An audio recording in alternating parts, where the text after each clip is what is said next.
All right, good evening, everyone. Thank you so much for joining us here, especially on the first day of summer with beautiful weather outside. It's very nice that you came here. My name is Jasper Dent. I'm the event coordinator here at McNally Robinson in Saskatoon. I'd like to start off by acknowledging that this event is being held on Treaty 6 territory. This is the land of the Cree, Dene, Saulteaux, Dakota, Nakota, and Lakota, and homeland of the Métis. It's my pleasure to welcome you to the Saskatoon launch of Bomber Command, Churchill's Greatest Triumph by Roddy MacKenzie. Thank you to Roddy for being here tonight, for reaching out to us at McNally, and for working with us to make this event a possibility. Before we begin, just to note that this event is being live streamed, so please just be mindful of the web camera up to the front and your right up here. And I'd also like to take this moment to remind you all to silence your phones. There's always one person who's forgotten. Finally, during the Q&A portion, I have a microphone that I'll bring around for you to ask your questions into. I know not everyone likes using them, but we ask that you please do, just so that anyone who might be hard of hearing or anyone watching online is able to hear the question and participate fully. We also ask you to keep your questions as brief and direct as possible, so that we don't know how many people are going to want to ask questions, so we like to give everyone the chance to do so. And we thank you in advance for being respectful of your fellow audience members and following these guidelines. On to the reason you're all here. Roddy MacKenzie was born and raised in Calgary. He's the son of Roland MacKenzie, DFC, who is the subject of this book, and Joyce Lenore Miller, who was born and raised in Rockenville, Saskatchewan. Rockenville. You'd think I'd know how to say that, being from Saskatchewan. Roddy's great-grandmother, Anne Scott Goodman, arrived in Rockenville in 1883 as one of the first women European settlers in the area. He's got long roots here. Roddy is a retired Vancouver lawyer. His curiosity regarding his dad's service in World War II led Roddy to 6 years of researching, writing, and speaking about this bomber command and the historical, detailed everything surrounding it. His courtroom skills as a barrister and teaching skills as adjunct professor of law at UBC enabled him to write this book. I'll now turn things over to Roddy. Please give him a very warm welcome.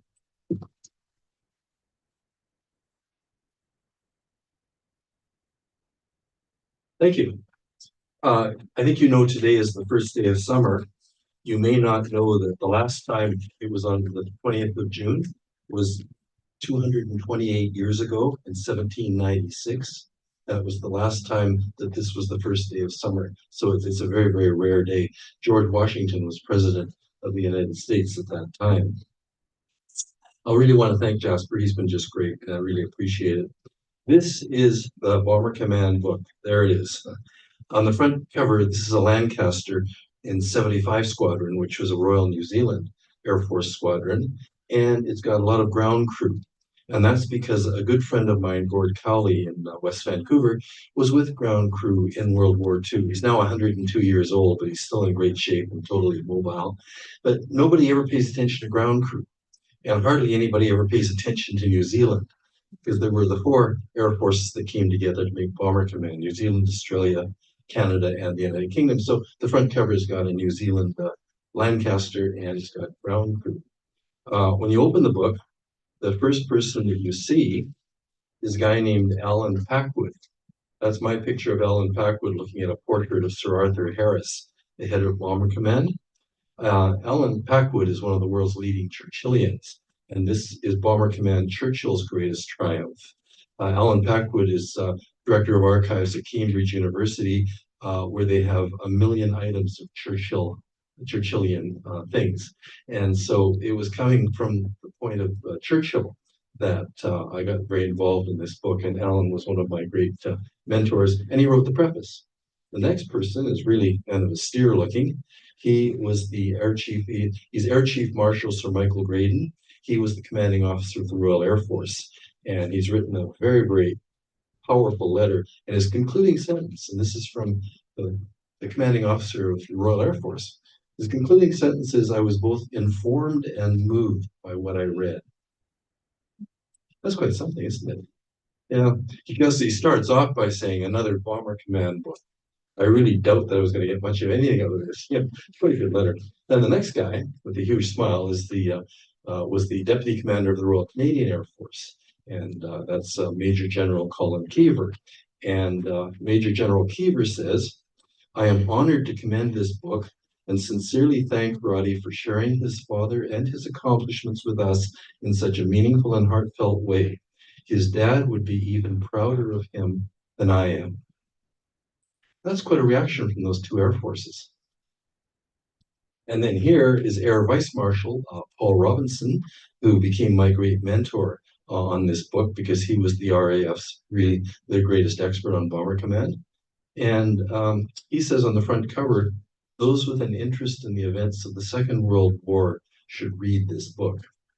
On the back cover, it's Peter Mansbridge.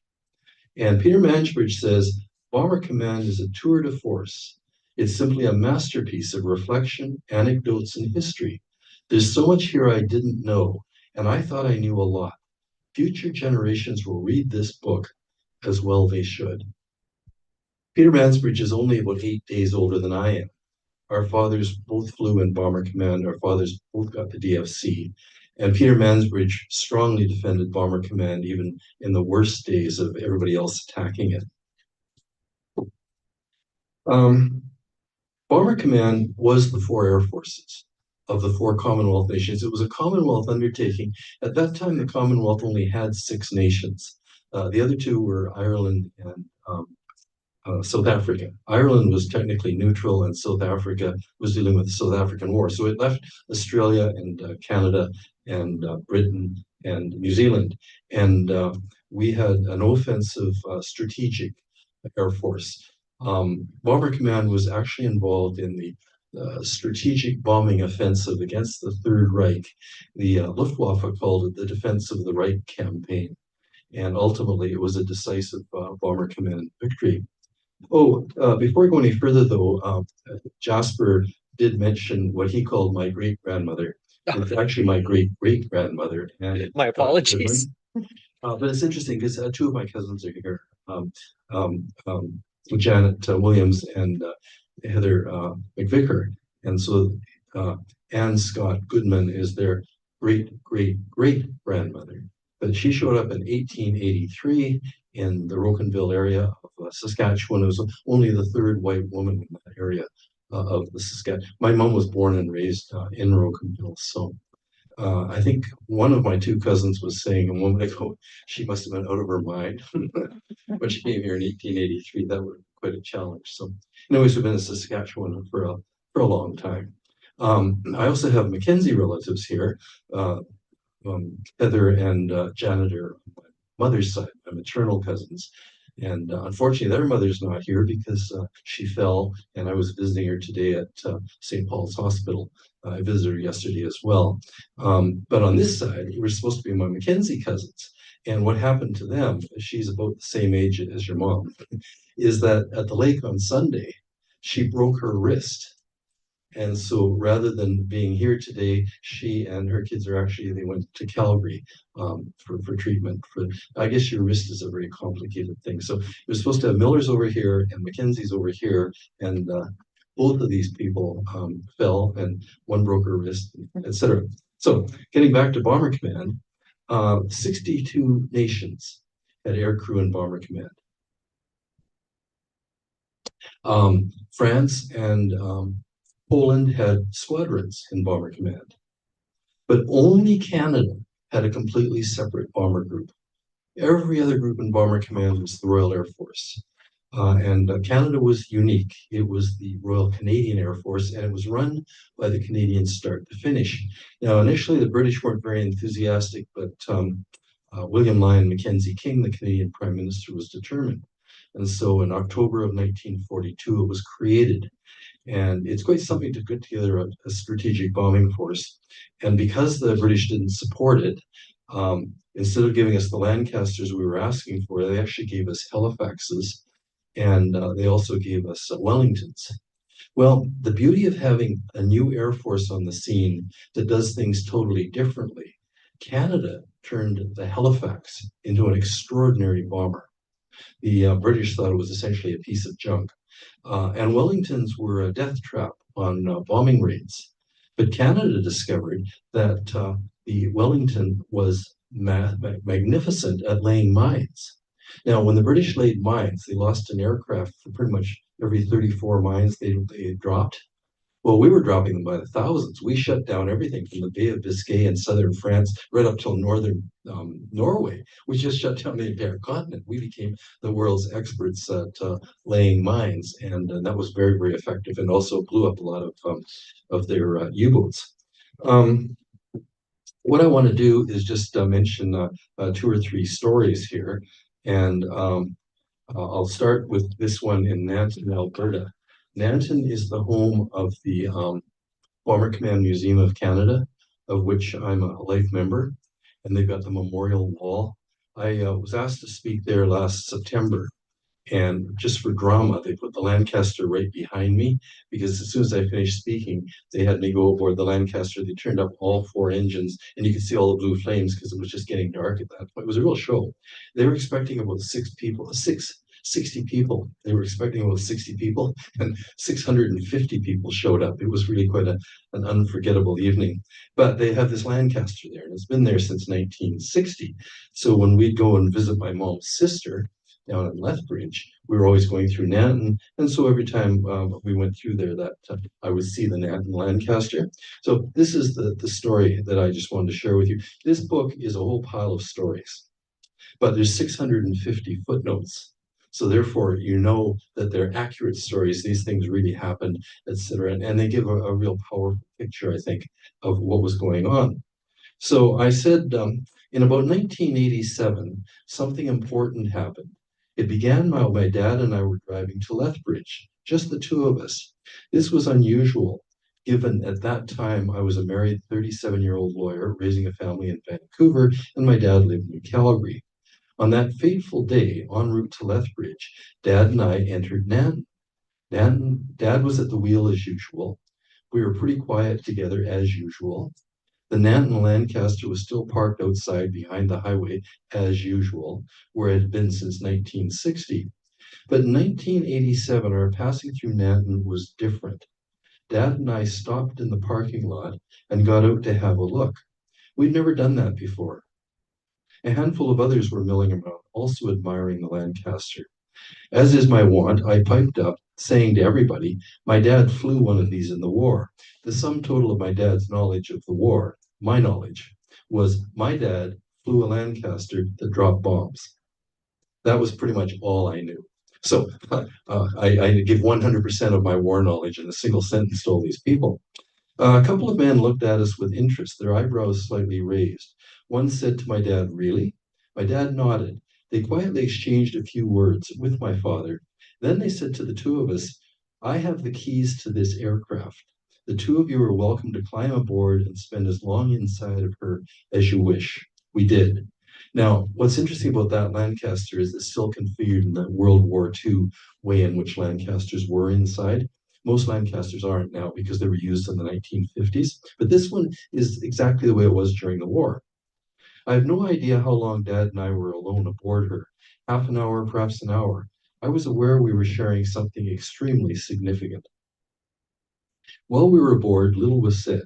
Dad gave brief explanations mainly about where people sat and what they did, and especially what Dad did to fly the plane. But mostly we sat in silence. Time passed. It was serene. Then suddenly Dad snapped out of whatever trance he was in and announced, time to go. We were quickly out of that aircraft, thank yous and goodbyes said, into the air, into our car and back on the highway heading south and then east to Lethbridge. But as we departed Nanton for Lethbridge, something remarkable happened, something I'd never experienced before and would never experience again. My usually taciturn father started talking, while I sat in complete silence listening. Speaking slowly and deliberately with a quiet voice and a measured pace, choosing his words with care, two hands on the steering wheel, never taking his eyes off the road, Dad talked nonstop. I didn't interrupt, not even once. That too was unusual. I simply sat there trying to absorb what he was saying. Afterwards, I've often wished I had a recorder because what he was telling me was important. Dad was explaining in great detail exactly what was involved in one, getting a Lancaster to a target exactly on time, especially when flying with hundreds of other main force Lancasters. 2, hitting that target. And 3, getting out without getting killed. He explained flak. He told me about Germany's devastating dual anti-aircraft and anti-tank guns. He told me about the Lancaster's ability to corkscrew. He described German night fighter aircraft, how they attacked, how they killed. Dad explained what pilots had to do to survive all this and how remarkable a Lancaster was if the person knew how to fly it. He explained that there was no margin for error. Any error, no matter how seemingly innocuous, could and too often did result in death. The depth of his knowledge was extraordinary. I got glimpses of how intelligent he was, how brave, how determined. It struck me that if Dad had not been blessed with all these attributes, I would never have been born, because he would have been killed in hostile skies over Nazi-occupied Europe in the bloodbath known as Bomber Command. Dad also told me about navigational problems, weather problems, equipment problems, morale problems. He told me how freezing cold Lancasters were, except where the navigator sat, he was in danger of being burned by the heater. But what Dad did not tell me was with which squadron he flew, which bomber group he was in, which RAF station he flew from, or anything else that would help me to learn what he was doing overseas. As we approached Lethbridge, Dad stopped talking. He never mentioned the war to me again. 4 years later, he died of emphysema. I mentioned casualties. Of the 125,000 aircrew, about 80,000 were casualties. My dad's squadron, which was 166 Squadron, I'm wearing the badge. You might be able to see there's a bulldog on it. Anyways, this is 166 Squadron. As it happened, it was the Royal Air Force's first squadron for bombers. The Air Force was created on the 1st of April, 1918, in the middle of World War I. And in June, they created 166 Squadron, and it was the first bomber squadron. And that's the one my dad was flying with in World War II. Now, he was a Canadian, but we had more Canadians seconded into the RAF than we had in our own Air Force in that war. And our own Air Force became the 4th largest Air Force in the world. But my dad was seconded into the RAF. My dad's squadron had 944 people killed. Actually, I'm doing what I don't want to do. I'm leaning over to accommodate the mic when I want to stand up straight. Uh, yeah, because I just, aging myself by about 20 years by, crouching over this thing. Oh, okay, that's good. Yeah, that's actually quite good. Anyway, so my dad's squadron, 944 guys were killed, average age 23. Now, to kill 944 people, 166 of whom were Canadians, 68 of whom were Australians, but to kill 944 people in a squadron, you have to wipe out the entire squadron 5.5 times. That means kill everybody 5.5 times.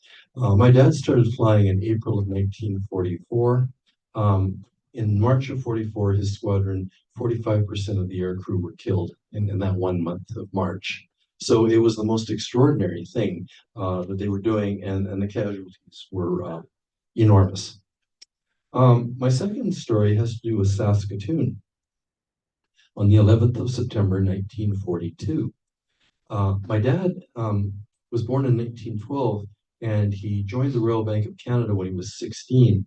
So he'd been a banker for 13 years when he wandered into a recruiting office in Calgary as a 29-year-old and said, I'd like to join the Air Force. I don't care what rank, but I want to be in aircrew. So, of course, you know what they did. They made him a leading aircraftsman. That's LAC, which is the lowest possible rank. And that's what he had for a whole year. He was an LAC. And he got $1.25 a day. But everything changed on the 11th of September, 1942 in Saskatoon. In Saskatoon on that day, he graduated. He got his wings. He was commissioned as a pilot. His salary went from $1.25 a day to $6.50 a day. And he had the highest marks in his class. But I found a letter from the Saskatoon manager of the Royal Bank of Canada to the regional headquarters in Calgary, saying one of your people, Roddy MacKenzie, graduated at the top of his class here in Saskatoon. You'd be interested to know he got the highest marks in the history of the school. So what they did is they put him into school to teach him how to be a flight instructor, which my dad said was the most dangerous assignment in the whole war, teaching these kids how to fly. And the reason it was so dangerous is because you weren't teaching them how to fly from Saskatoon to Regina. You were teaching them how to fly when the Germans were doing everything they could to kill them. And so it was an extraordinary thing. Now, I don't know if you know Alberta geography very well. As I said, Nanton's about an hour south of Calgary. Claire's home. He was trained in Vulcan, which was just east of Nanton. That's where he trained. And then he became a flight instructor in January of 43 in Claire's home, which is about an hour and a half, an hour and 45 minutes south of Calgary, but it's only about 40 minutes north of Fort Macleod. So while my dad was a flight instructor in Claire's home, William Anderson was a flight instructor with the Royal Canadian Air Force, the same rank and everything in Fort Macleod, and so was Peter Middleton in Calgary. Well, Peter Middleton's granddaughter is Catherine, Princess of Wales. And William Anderson's daughter, who was born in 1943, contracted polio in 1952, the same year my mother did. My mother got polio and was paralyzed from the waist down for the rest of her life. Well, Anderson's daughter also got polio, but managed to survive the experience. It did two things to her. It changed her vocal cords and it changed her right hand so that, particularly playing guitar, she played it in a very unusual way. That's Joni Mitchell. Yeah, so Joni Mitchell's dad was a flight instructor in Fort Macleod, and the Princess of Wales' grandfather was a flight instructor in Calgary, while my dad was a flight instructor in Claire's home. It just shows how everybody was part of that war. Another story that I'd like to tell you briefly, because one of the issues here is the relationship between the Royal Air Force and the Royal Canadian Air Force, which also reflected the relationship by Sir Winston Churchill and William Lyon Mackenzie King, because the British did tend to regard Canada as a colony. And Mackenzie King was absolutely determined that we were going to emerge from this war as a completely sovereign nation. And so it affected how the air forces dealt with one another and how Churchill and Mackenzie King dealt with one another. Mackenzie King and Churchill were both born in 1874, which is 150 years ago.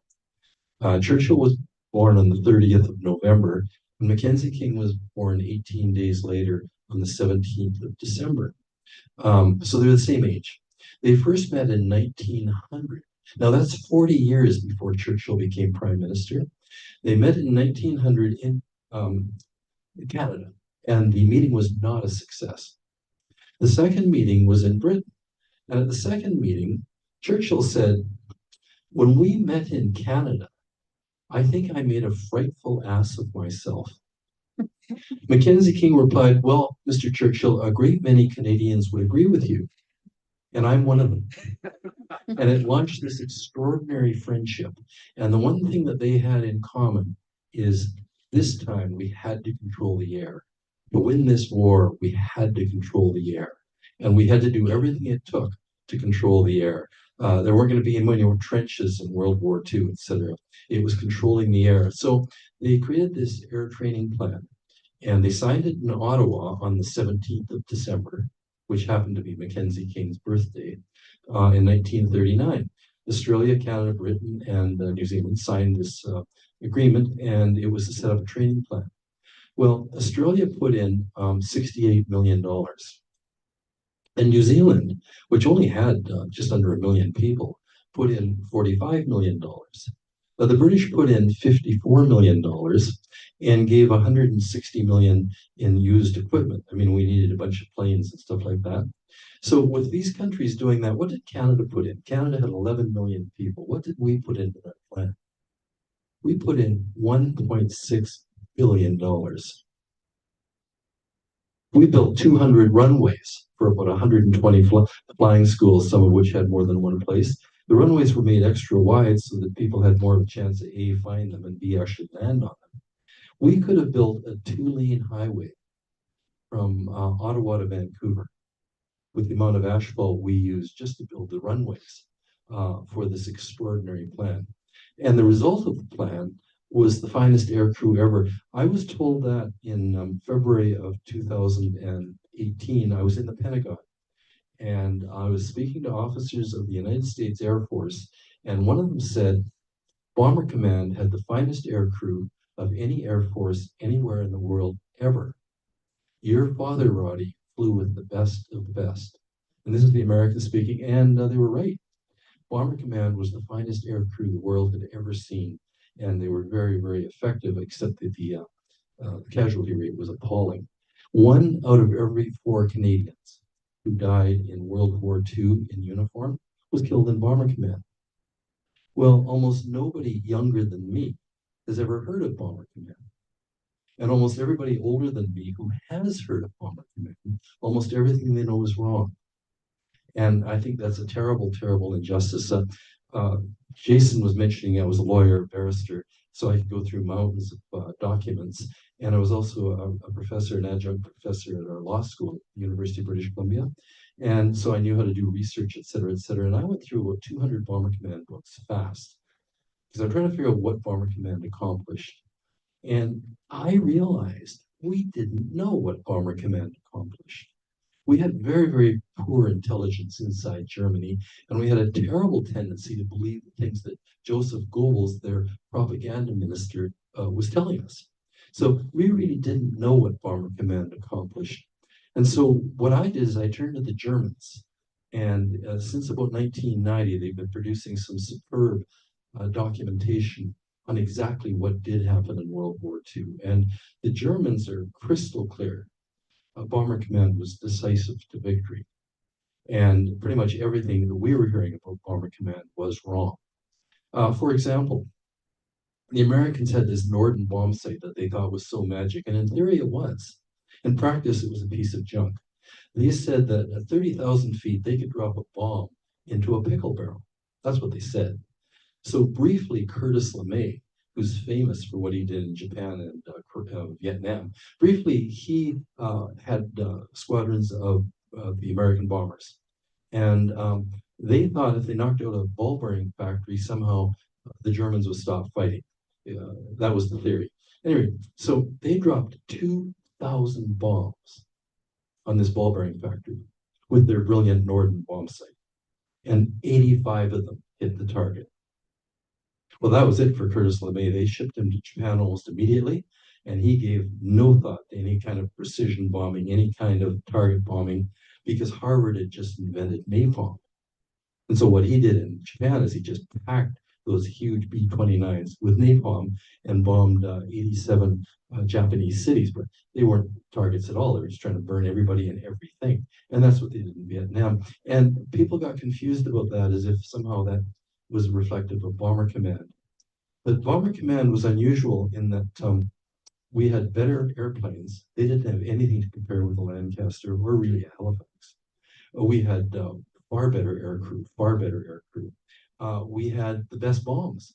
The tall boys and the Grand Slams were decisive in the last year and a half of the war. The Americans didn't have anything like that. They couldn't even borrow ours because they didn't have any plane that could actually get them off the ground. As their own commanding officer, Ira Eaker, said, they were definitely the little brother in this relationship. Two of the surprises I had in doing all of this research, 2 minutes? You want me to stop talking in 2 minutes? No, we're at the 20-minute mark. Okay. The two biggest surprises I had in this research, other than the fact that Bomber Command was vital to victory, and every single thing I thought I knew about Bomber Command was wrong, and pretty much everything that's been written has been wrong. And the 19th of January of 1992 was the lowest watermark the CBC ever sunk to in its entire history, and the National Film Board as well, when they broadcast that Death by Moonlight as part of their Valor in the Horror series, where essentially what they said is all Bomber Command did was bomb villages that had no military significance because Canadians somehow really enjoyed, killing children and women. I mean, and our contribution to the war effort was virtually nil. That's what they said. Well, immediately there was a huge reaction. I was actually glad my dad had died 6 months earlier. The whole thing was just so appalling. The Bomber Boys got together and wanted to do a class action against CBC and against the McKenna brothers and against the National Film Board. The Ontario Court of Appeals said that Bomber Boys don't count as a class for a class action in court. Now, the same Court of Appeal 2 years ago said that Uber drivers are a class for a class action, but somehow Bomber Boys weren't. So the Senate of Canada did a real investigation on that dreadful, dreadful show, and said, we know that the McKennas are entitled to their opinion and is creative, this, that, whatever, and you've got different perspectives, but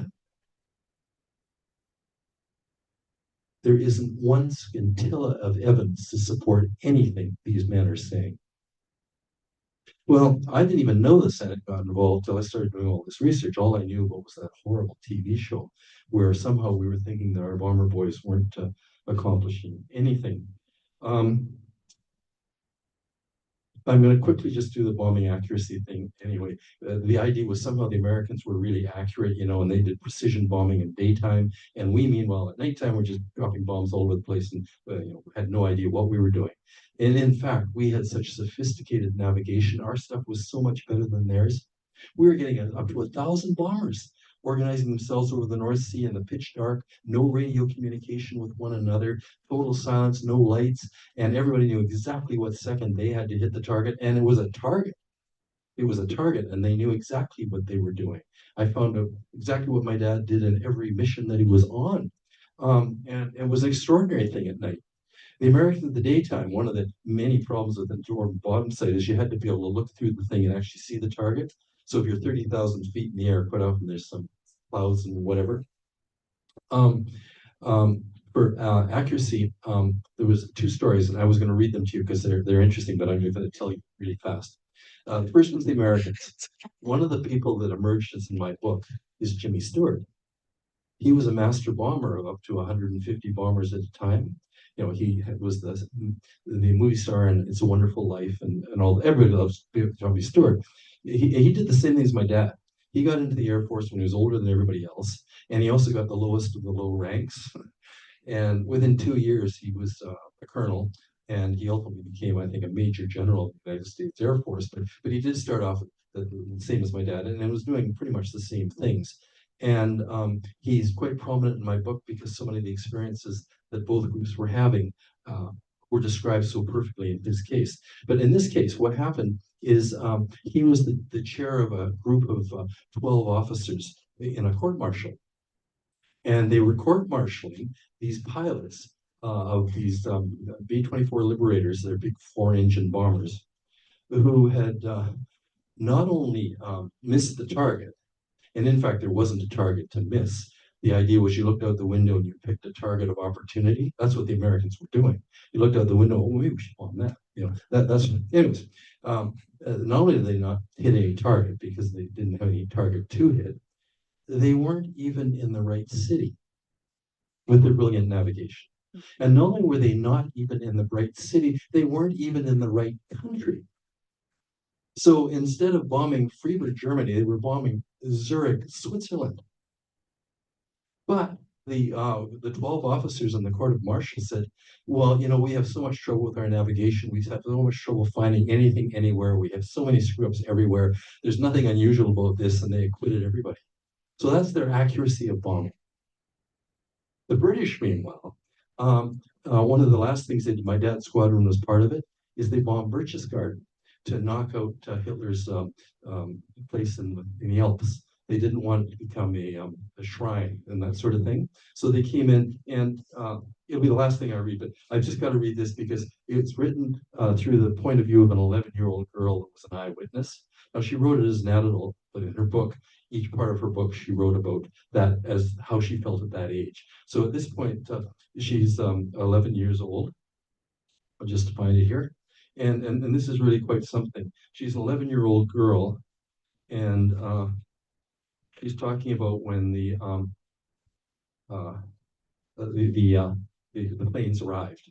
And this is what she says. On the deceptively clear spring morning of April 25, 1945, was like a final thunderclap after a violent storm. British warplanes came swooping into the valley.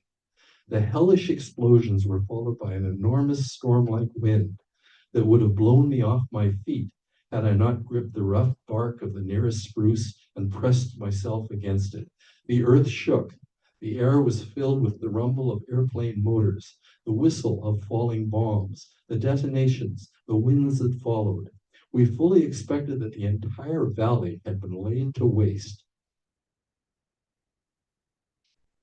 Yet, when it was finally over, we found that our neighborhood was completely intact. The bombs had destroyed almost all of the Nazi settlement on the mountain, but left us, the town, and the entire valley untouched. The other thing was just going to be general remarks about the book, but I think I've covered a lot of this, and this is probably a good time for questions. Hey, yes, I've got this microphone here that I can bring around to anyone who would like to ask a question. We'll give you a moment. Ask a couple of really smart questions. No pressure.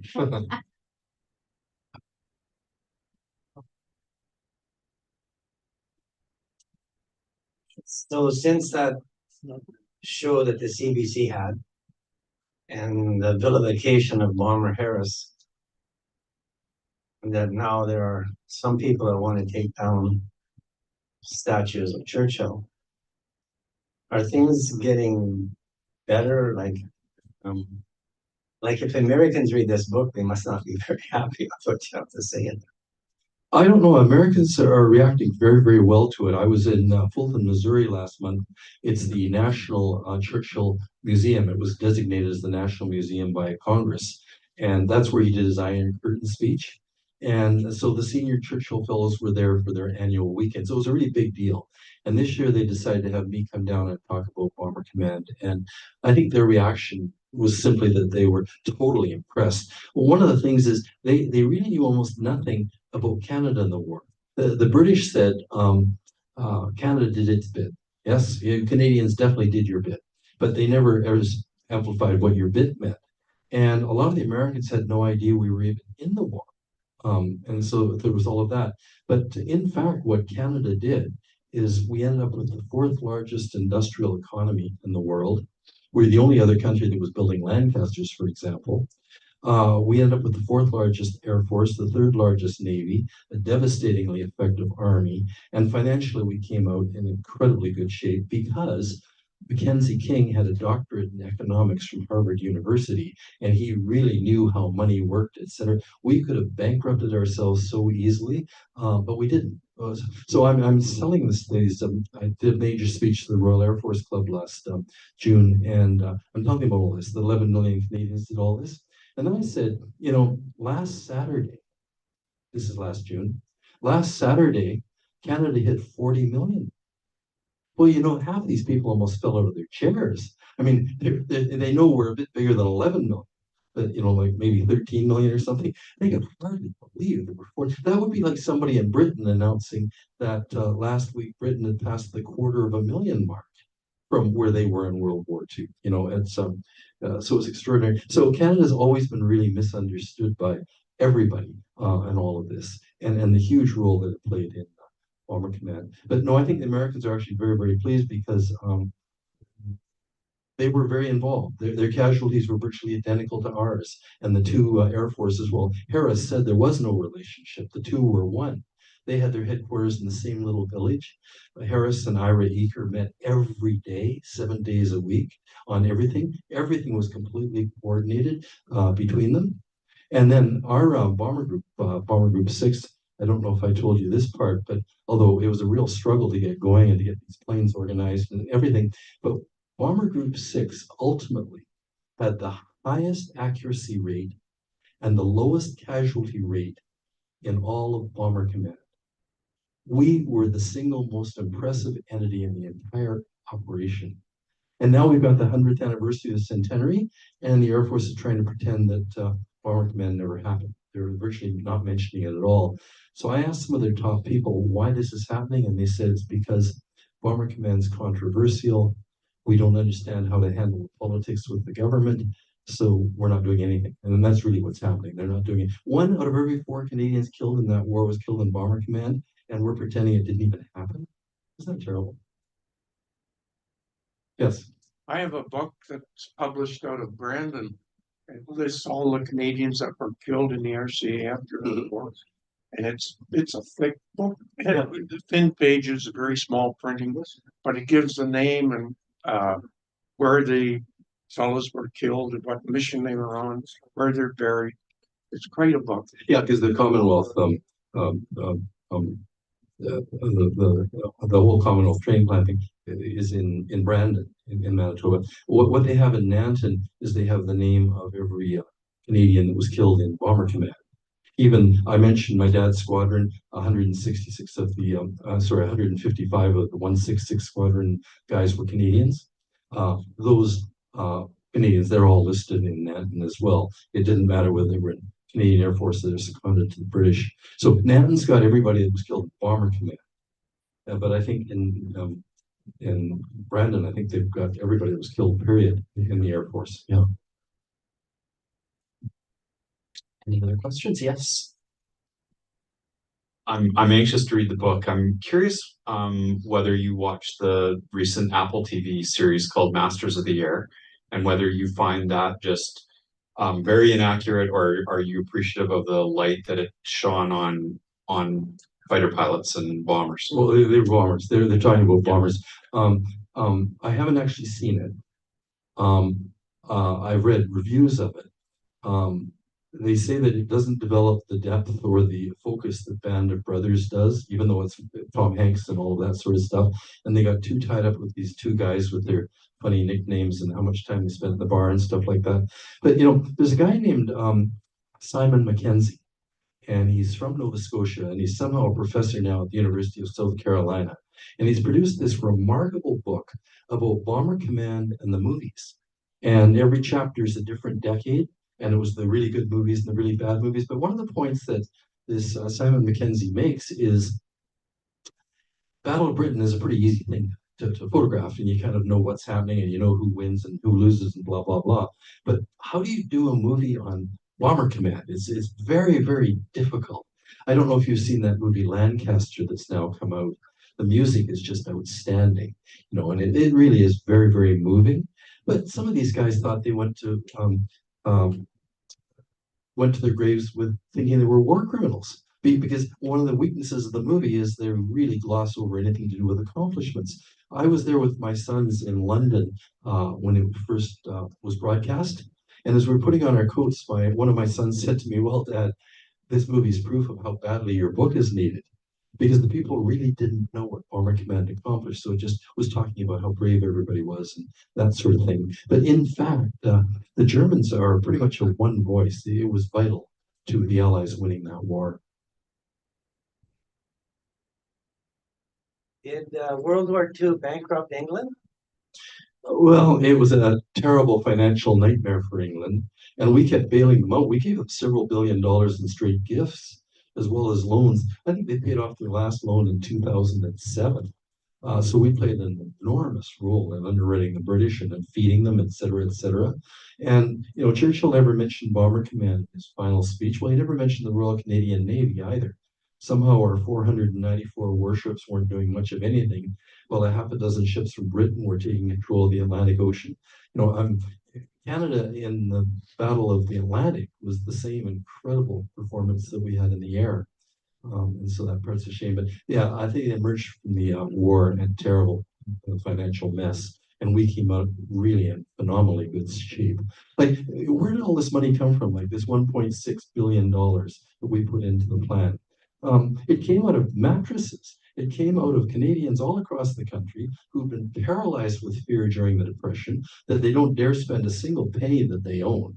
But they had total confidence in the government. And Mackenzie King was not a Churchill. He was not charismatic, but people knew that he was competent.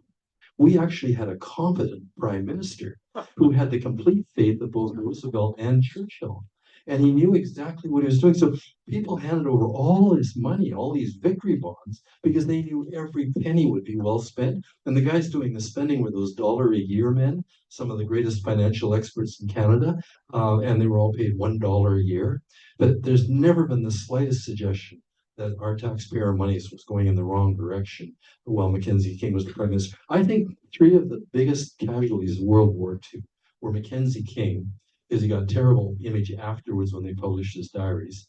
That's C.P. Stacey, who had no business doing that. But anyway, Mackenzie King, Sir Arthur Harris, and Bomber Command. All three of them really got trashed post-war when they were three absolutely indispensable reasons why we won the war.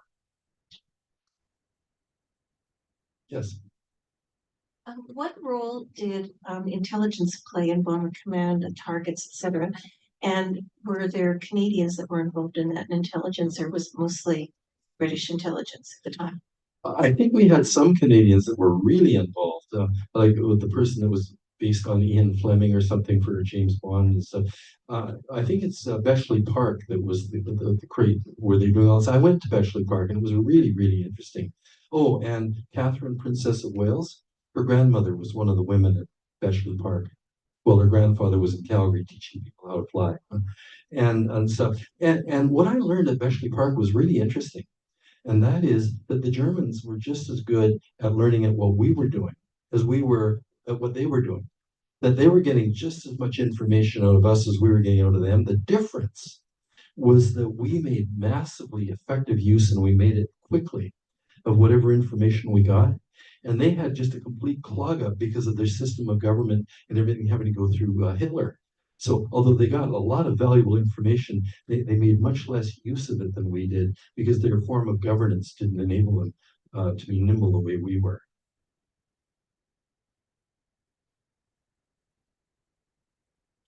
Sorry, I just arrived. Any thoughts on the Halifax bomber Oh yeah, and his progress during the war? yes. They gave the bomber to us mainly because they hated it. So we can just find this here. So it's going to be the aircraft warplanes. Here we are. Okay, so the Halifax. Here's what Sir Arthur Harris thought of the Halifax. The Halifax was a virtual failure, utterly unsatisfactory. The Halifax's shortcomings, its performance was too low, it had vicious handling habits, its exhaust flames dampening was unsatisfactory, the attempts to make it carry the necessary defensive armaments rendered it practically useless for operations. That's what Harris says. So he gives us all Halifaxes. This is what Carl Karlsgaard says, who's rescuing these Halifaxes. They all disappeared after the war, but he's now managed to dig up 3 of them out of the ocean. This is what Carl says. The Halifax was the greatest airplane in all 110 years of flight in Canada. But it did turn into a remarkable plane. And one thing the aircrew really did like about the Halifax, it was way easier to get out of when you were being shot down. But we did turn into a remarkable plane. All the Lancaster could do is get any bomb off the ground to the target and drop it. That's what it did. And that's what it was supposed to do. And it made it the most valuable airplane in the war. But the Halifax could do other things because the structure was different. It couldn't carry those really big bombs because its bomb bay had compartments. The Lancaster is just one huge, long, empty space. So you can put one huge, long bomb. The Halifax didn't have that. But Halifax, for instance, could tow things. It could tow gliders. It could. There's a number of things that Halifax could do in addition to bombing missions. And I think the Canadians really grew to love it. And it was with the Halifax that we achieved those 2 goals: highest accuracy rate and lowest casualty rate of any group in Bomber Command.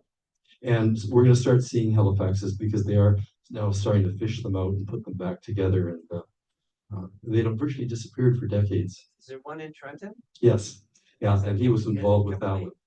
I think that one is now pretty much completely built, and they're getting one. They're pulling it out of the water just off Sweden right now for Nanton. And so Nanton is going to build a second big hangar, just like the one that's got the Lancaster in it, and it's going to have the Halifax in it. And so they're really going to put quite a show on once they've got both the Halifax and the Lancaster. You talk about the controversy with Bomber Command. Everything I've heard about the Dresden raid is that it's all quite negative. but I recently watched, I think the same movie that you're talking about Lancaster, where they're interviewing these old aircrew members, and some of them actually like had some like legitimate reasons why this raid happened, which I never heard. So I was curious what your thoughts were on the Dresden raid.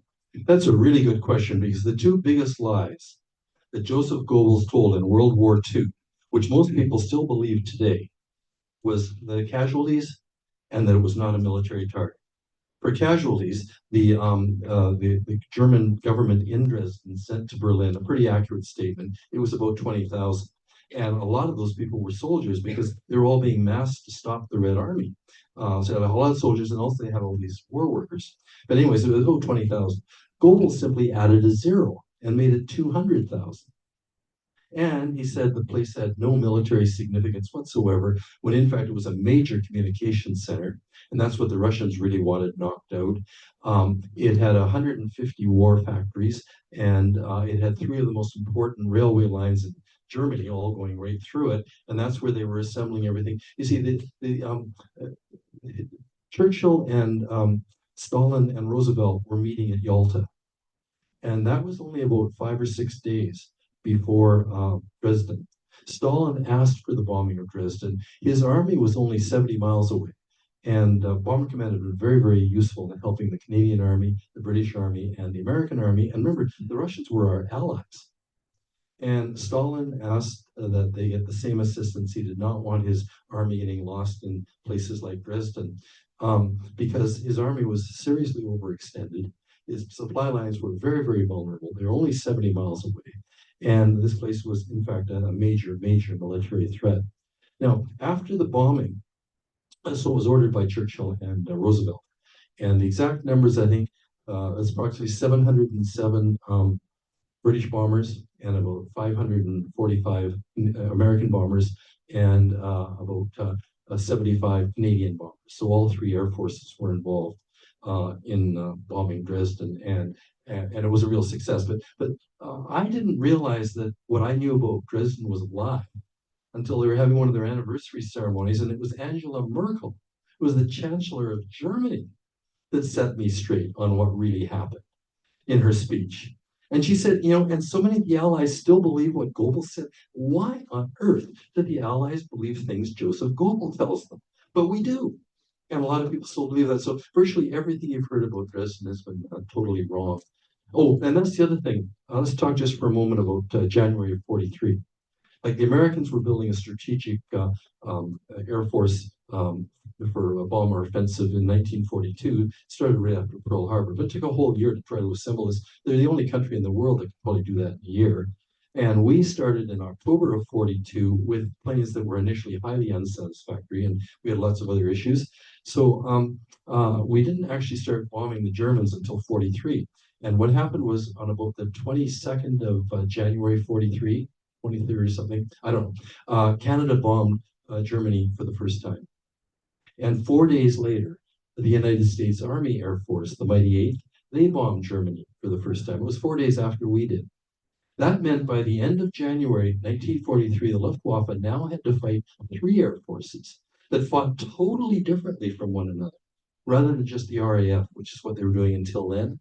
And that was really the beginning of the end for the Luftwaffe, having to cope with these 3 air forces in their very, very different ways of doing what they did. My dad was in 406 Squadron, and 30 years ago, 2 of his friends went to Dresden and walked the streets and met some two older women who would have been 20 during the war. And they apologized for the bombing of Dresden. And those 2 women said, that's okay, we had to do anything to stop Hitler. Well, and Angela Merkel essentially did the same thing when she got invited to a D-Day ceremony. They'd never had the Germans, at a D-Day ceremony before. And the French had this ridiculous thing where you got out of your limousine, you had to walk this long sidewalk to where the French president was, and then he shook hands, then he turned to the right, and you sat with the VIP. So she came out on that long walk. Queen Elizabeth did. She had her limousine take her right to her seat because it was technically British territory that this whole ceremony was on. But anyway, so Angela Merkel gets there, she shakes hands, but she doesn't turn to the left. She turns to the right. Nobody knows what she's doing now, and she goes over to the Canadians, the veterans, and she says in crystal clear English, Germany thanks you for what you did. And even that Lancaster movie, one guy was feeling really badly. He saw these two girls checking into a Dresden hotel and thought, gee, they could have been killed during the war and blah, blah, blah. And then the answer was no. We eliminated one of the worst governments in the history of the world. They would have had a terrible time if those people were still in government. Anyway. Last comment. You need to get some funding and make a movie. Yeah. Just you. Yeah. Bomber Command. Well, there's Get the three, funding from CBC. there's three pillars in my dad's life. The Royal Canadian Air Force, which turned him into a superb pilot and an instructor of pilots. When he hit Britain, he had almost 1,000 hours of flying time, and he really knew how to fly an airplane. The Royal Air Force, which taught him how to fight the Germans and how to survive. But the other thing, starting when he was 16, was the Royal Bank of Canada. That was the other great pillar in my dad's life. And that just struck me about a month ago because I was speaking at the Royal Canadian Military Institute in Toronto. And so I did up a letter to Gord Mackay, who was the president and CEO of the Royal Bank of Canada, and included that letter from 1942 about how dad got the biggest marks in the history of the school. But I said, this book's got a lot to do with the Royal Bank and how it behaved in the war. The Royal had a lot to be proud of. So I went from whoever you deal with initially right up to Mackay himself within 5 days. He's now got the book, etc. And I said, I need two things from the bank. I need support for making this book known, for making all of this known.